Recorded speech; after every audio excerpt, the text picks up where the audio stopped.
Ѓорги Сугарев е роден во Битола во крајно сиромашно семејство.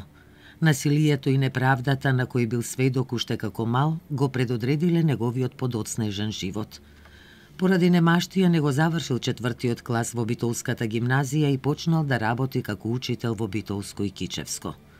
Преку таа дејност почнал да го поттикнува народот на револуционерна дејност. Во 1901 година, незадоволен од легалната дејност, Сугарев станува четник во Демирхисарската чета на војводата Никола Петров Русински. Како учен човек со борбен дух, Сугарев го јакнал револуционерното сознание меѓу своите соборци, па така голем дел од нив подоцна станале и војводи. Во својата револуционерна дејност обиколил многу села во Демирхисарско, Кичевско, Ресенско, Крушевско и во Поречијето. Сугарев бил делегат на Смилевскиот конгрес на кој било решено да се крене Илинденското востание. Во востанието тој командувал при освојувањето на селата околу Битола, истакнувајќи се со својата храброст во битките против далеку помногубројниот непријател.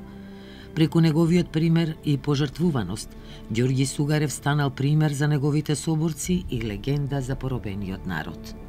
По катастрофалниот крај на востанието, Сугарев останал во Македонија продолжувајќи да се бори против србоманските чети во Поречијето и Азот и против гркоманските во Мариово.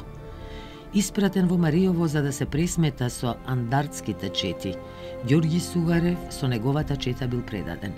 На 24 март 1906 година многобројна турска војска го обиколува селото Паралово каде се води жестока битка. Гледајќи ја безизгледната ситуација и откако ги потрошил сите куршуми, Сугарев се самоубил заедно со целата чета.